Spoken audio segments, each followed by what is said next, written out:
Muy buenas, amables televidentes. En el conversatorio de la Fundación Institucionalidad de Justicia del día de hoy cuento con la gratísima presencia, una vez más, del maestro en Derecho Constitucional, el profesor Cristóbal Rodríguez. Cristóbal, en nombre de la Fundación te agradezco una vez más. Te agradezco a ti que me hayas invitado, como tú bien dices, una vez más a este que yo siento que de alguna manera es un poco mi casa también. Así es. Bueno, tú eres uno de los abogados asociados de la Fundación. Eres el principal asesor en la rama constitucional de la Fundación Institucionalidad de Justicia. Fuiste también el que nos dirigiste en todo lo que fueron las propuestas que se hicieron en la Fundación en el marco de la reforma constitucional. Trabajaste junto a Eduardo Jorge en la ley de los procedimientos constitucionales. Has estado en el programa especializado en materia constitucional, justicia y constitución. O sea que, sin lugar a dudas, que Y todo esto con todo el gusto. esa es la realidad. Con todo el gusto. Esa es la realidad. Ahora, tenemos que seguir insistiendo. Tenemos que seguir insistiendo con el derecho constitucional, pero sobre todo y ante todo con el bendito Tribunal Constitucional. Cuando uno se va, y eso me lo enseñaste tú a mí, a Hans Kelsen, tú te encuentras con que los tribunales constitucionales eran lo que se denominó los legisladores negativos. Solamente actuaban en el ámbito de determinar la inconstitucionalidad o no de una legislación. Pero hemos visto que ya los tribunales constitucionales, hay quienes sostienen que lo han invadido todo. Claro. ¿De qué es de lo que se trata? ¿Por qué se dio esa evolución, Cristóbal? Mira, esto está asociado, esta transformación paradigmática de los sistemas de justicia constitucional en el mundo, pero muy marcadamente en América Latina, está muy asociado al fenómeno de lo que se ha llamado neoconstitucionalismo.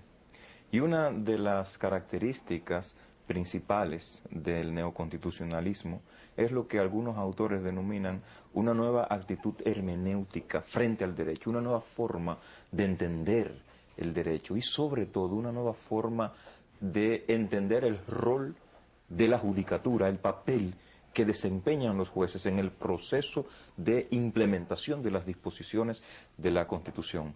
En el antiguo paradigma, heredero de la tradición jurídica continental europea y sobre todo francesa, donde los postulados del positivismo jurídico veían al juez como una especie de aplicador automático de la ley, un sujeto que se movía en base a silogismos con capacidad prácticamente nula en el proceso de construcción del sistema jurídico, pues todo esto ha sido replanteado por la nueva forma de ver el derecho y el juez entonces adquiere o adopta una actitud distinta ante la Constitución.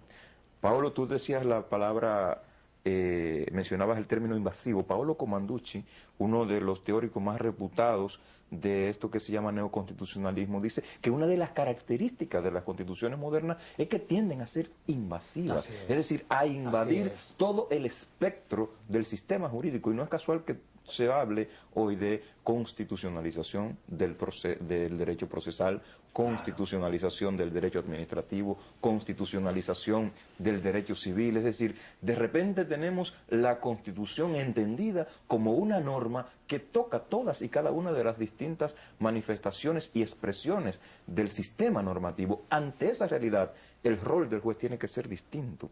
Entonces, el juez no es un aplicador, un mero aplicador de la ley. El juez no es una máquina, no es un autómata que pronuncia la palabra de la ley, sino un sujeto activo en el proceso de construcción y de elaboración del significado del derecho.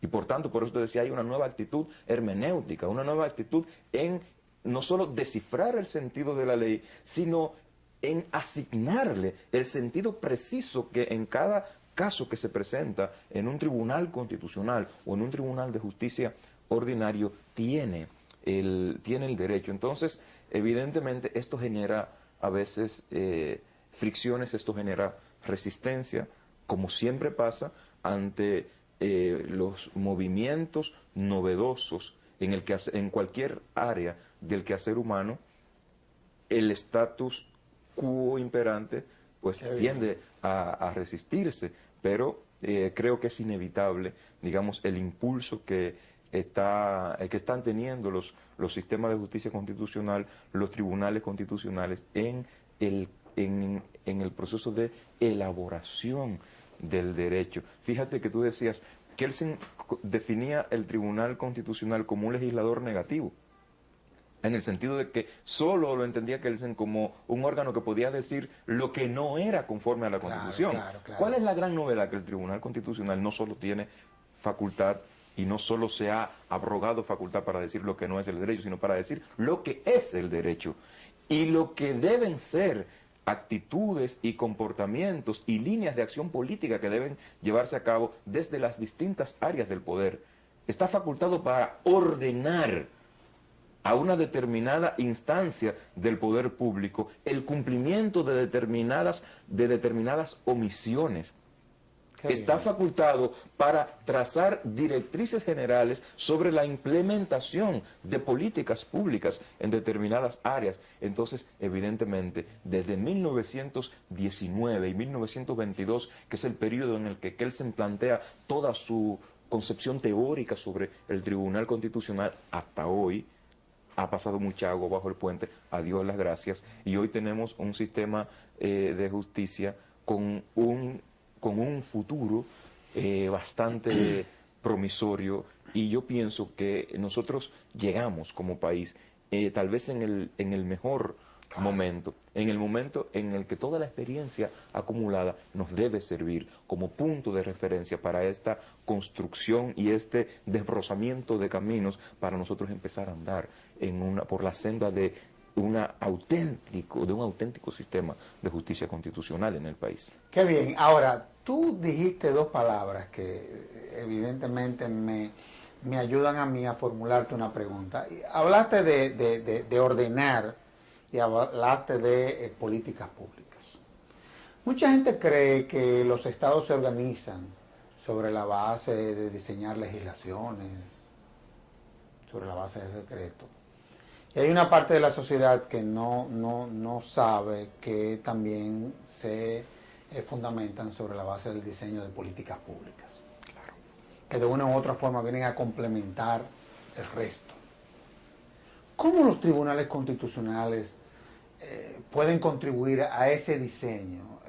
Es cuando quienes realmente tienen esa atribución, no haciéndolo, tiene entonces que intervenir el Tribunal Constitucional. Tú lo acabas ¿Es así? Tú lo acabas de decir perfectamente. Es decir, ¿pero cómo opera eso, Cristóbal? Mira, nosotros tenemos, y en esto... porque seguimos con lo invasivo, ¿eh? No, claro, pero en esto tenemos una base fabulosa en la Constitución. Vamos a ver. La Constitución nuestra, yo he sostenido, plantea un cambio de paradigma en el entendimiento del Estado y en el entendimiento de la Constitución.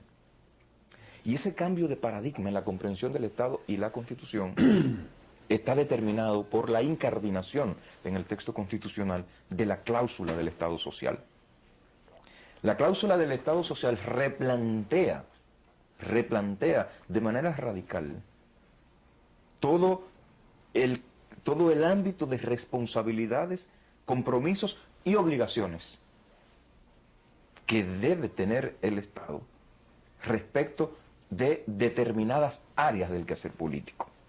Es decir, en el esquema constitucional previo a la reforma constitucional, nosotros teníamos una constitución que se puede definir como que configuraba lo que se llama el Estado liberal de derecho, donde al ciudadano, a ti y a mí, a todos, lo que nos interesaba era que el Estado no se metiera con nosotros, que no nos invadiera, que nos librara en la mayor medida posible de las intervenciones desagradables siempre en nuestra vida privada.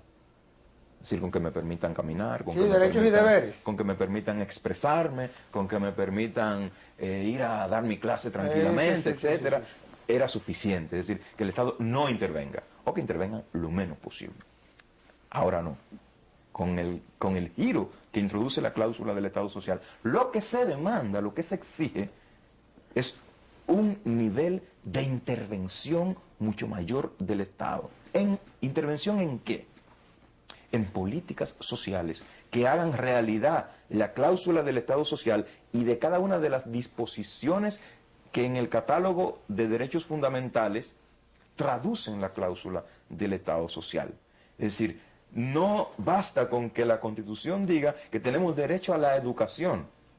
Si la Constitución dice que hay un derecho general universal y que debe dispensarse en condiciones de igualdad y de accesibilidad a todos, entonces el Estado tiene la obligación de poner los recursos, de construir las escuelas, de capacitar a los profesores, de construir bibliotecas, de crear politécnicos, de tener canchas de recreación para que la dialéctica, educación física, educación moral, intelectual, sea una realidad y tengamos una sociedad mejor. Cuando el Estado no cumple, por las razones que fuere, con lo necesario para que el sistema de educación funcione, o para que el sistema de salud funcione, o para que el sistema de seguridad social funcione. Es decir, cuando omite, como tú decías, cuando omite cumplir con obligaciones que la Constitución de manera expresa le manda, entonces tiene que haber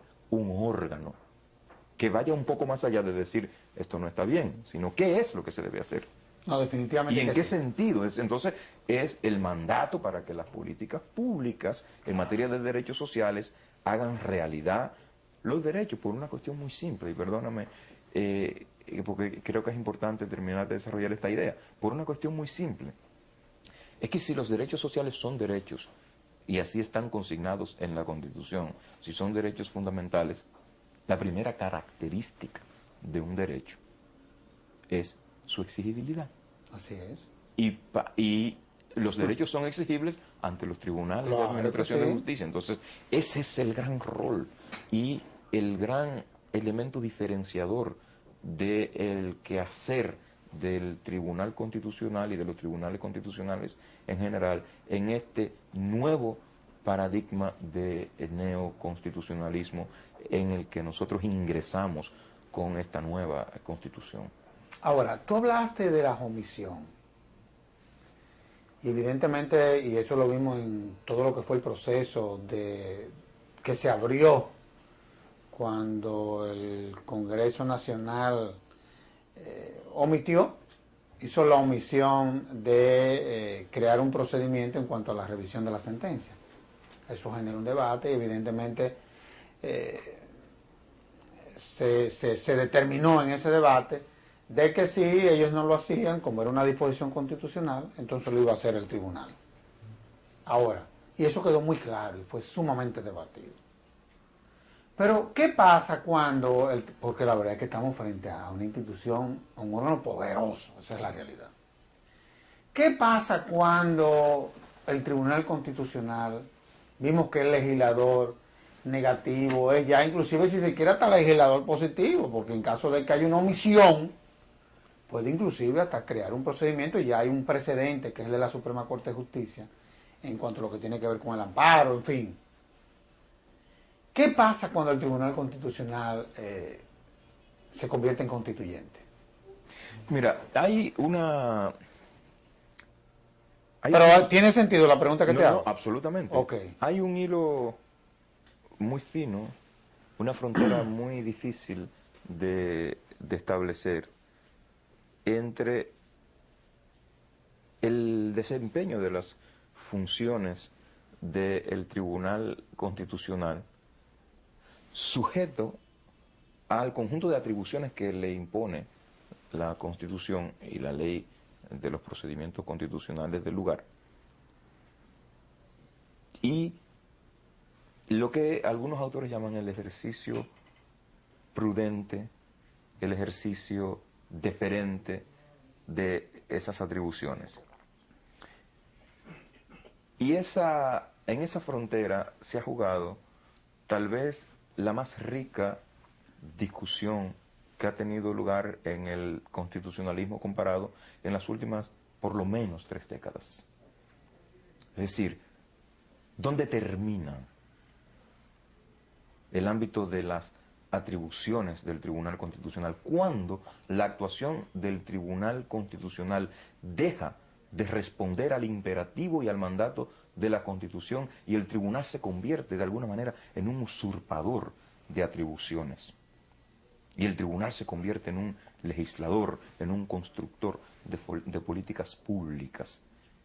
Esa es una cuestión difícil siempre de discernir. Recuérdate que el ex magistrado Charles Evans Hughes de la Corte Suprema de los Estados Unidos, antes de ser presidente, antes de ser juez de la Corte Suprema, siendo gobernador del estado de Nueva York, decía: vivimos bajo una constitución, pero la constitución es lo que los jueces dicen que es. Esta parece una frase tremenda, es decir, es una frase que, mucho sentido, que pareciera darle poderes omnímodos. Ahora, insisto, en esto es fundamental el ejercicio prudente de las atribuciones y de las facultades, porque el Tribunal Constitucional tiene que saber que desempeña funciones en el marco de un ordenamiento institucional donde entra en juego el poder legislativo, el poder ejecutivo, que son instancias estatales que tienen tras de sí un nivel de legitimación de la que en cierta medida carece el intérprete supremo de la Constitución, y es la legitimación democrática que da el voto popular. Así es. Entonces, cuando tú te enfrentas a la evaluación de una decisión política, político-normativa, adoptada por el presidente de la República o por el Congreso, tú tienes que tener en primer lugar en consideración eso. Y saber que la confrontación con esos órganos legitimados por el voto popular te impone el deber de la deferencia, que llamaba el famoso jurista Thayer en los Estados Unidos en la década de los 30 del siglo XX. Es decir, hay que tratar con deferencia al legislador. Y el tribunal, el intérprete de la Constitución, debe siempre, entre las distintas fórmulas de interpretación de la ley, de entre los distintos sentidos posibles de la ley, optar por aquel que la haga más compatible con la Constitución. Claro. Es lo que en el lenguaje técnico del derecho constitucional se llama el principio de la interpretación conforme, que lo ha traducido en esos términos el jurista español Eduardo García de Enterría, y que en el cono sur suelen denominar el principio de la prevalencia de la ley. Es decir, hay que tratar de interpretar la ley de manera tal que ésta permanezca, porque es más dañino el vacío que se produce con la extirpación de una ley que su permanencia en el ordenamiento, a pesar de que hayan interpretaciones o de que haya interpretaciones según las cuales la ley es inconstitucional. Ahora bien, hay circunstancias en las que la ley tiene que salir o sí del ordenamiento. Definitivamente. Entonces, llegado a ese escenario, el tribunal tiene que dictar la decisión más allá de lo que indica la deferencia. Y si no hay una forma de compatibilizar, una forma interpretativa de compatibilizar la ley con la Constitución, pues lo que se impone es su anulación por la vía de una decisión que exija su salida del ordenamiento con características de aplicación general, o lo que ustedes los abogados llaman con efectos ergas omnes. Definitivamente que sí. Ahora, tú has hablado de política, y no hay duda de que eso es lo que confluye en el Tribunal Constitucional, la política con el derecho. ¿Cómo la política influye en el funcionamiento de un Tribunal Constitucional? Se lo estoy preguntando al político, al abogado y al especialista en derecho constitucional. La política atraviesa Pero el de alma a alma. O sea, la política atraviesa el derecho y de manera particular la política atraviesa el derecho constitucional y de manera particular atraviesa el sistema de justicia constitucional. Para empezar, el Tribunal Constitucional, y vamos a ponernos en el escenario de nuestra Constitución, el Tribunal Constitucional lo designa un órgano cuya configuración es eminentísimamente política. Es decir, son los representantes de los poderes supremos del Estado los que integran el Consejo Nacional de la Magistratura. Presidente de la República, sí, un órgano político. Presidente de las cámaras del Congreso, senador, diputado, presidente de la Corte Suprema, juez de la Corte Suprema. Que es un poder del Estado y como poder es parte. República. Claro. Es decir, es el escenario de confluencia del legislativo, del ejecutivo y del judicial. Y no solo eso, es el escenario de confluencia de las formaciones políticas que interactúan en el escenario nacional. Entonces, pero si político en esencia es el órgano que designa a los jueces del Tribunal Constitucional, políticas por definición son las grandes cuestiones que tocan las puertas del Tribunal Constitucional.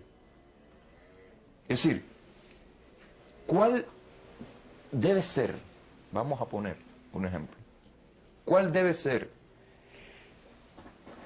el nivel adecuado, constitucionalmente hablando, de autonomía de la banca central para la regulación del sistema monetario y financiero de un determinado país? Una decisión política en el alma. En el alma. ¿Cuáles deben ser los criterios a tomar en consideración en términos de tiempo? Por ejemplo, para la declaratoria de un estado de excepción, una cuestión de política candente, que en determinado momento puede tocar las puertas del Tribunal Constitucional. ¿Cómo resolver en última instancia el resultado de las elecciones congresionales en una determinada demarcación territorial?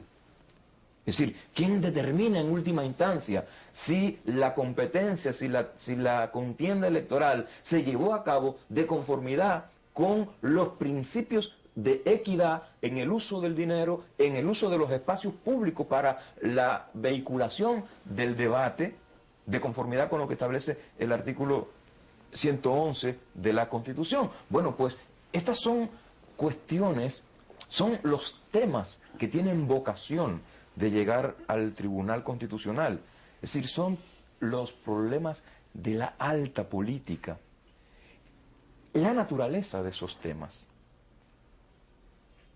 refuerza la exigencia, entonces, de mesura, refuerza la exigencia de tacto por parte de los integrantes del Tribunal Constitucional, no solo a la hora de analizar y ponderar, sino a la hora de tomar las decisiones, porque sus decisiones tienen una vocación primaria, que es la de reconfigurar determinadas esferas del poder en una sociedad y sientan precedentes vinculantes. Claro, claro. Es decir, cuando el tribunal dice algo, está diciendo lo que es el derecho en esa circunstancia sobre esa materia.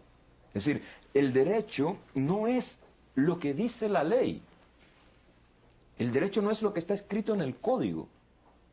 El derecho es el criterio que de lo que está escrito en el código extrae el intérprete. Y en última instancia, lo que es el derecho es la sentencia.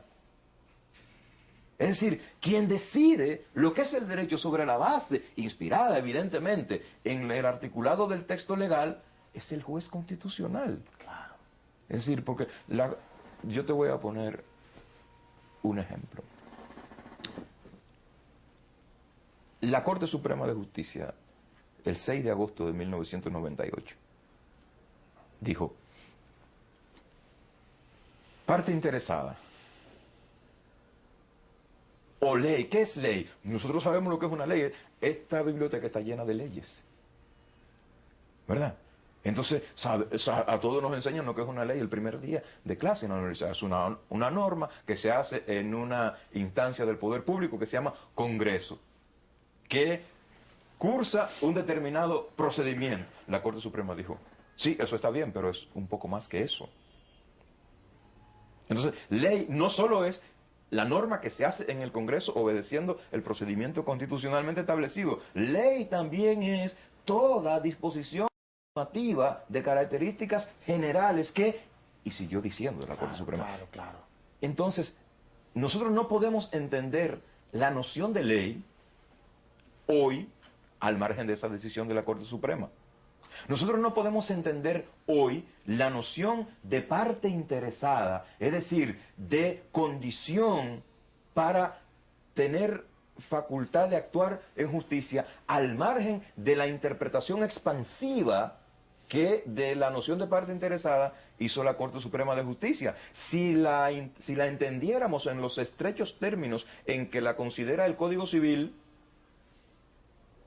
no estaríamos haciendo, tendríamos eso, una visión y una noción estrecha por necesidad de esas nociones. Entonces, ¿qué es lo que te quiero decir con esto? Que en última instancia, quien dice qué es lo que significa la noción de ley, quien dice qué es lo que significa la noción de parte interesada, quien dice qué es lo que significa la noción de autonomía de la banca central en términos de su alcance y de su impacto en la configuración de la vida económica, no es el Congreso en el proceso de elaboración de la ley. Es el Tribunal Constitucional en el proceso de interpretación y de aplicación práctica de la ley a la luz de las circunstancias del momento en que la juzga. Esa es la cuestión. Qué bien. Vamos a hacer una pausa. Y de inmediato volvemos con el profesor Cristóbal Rodríguez.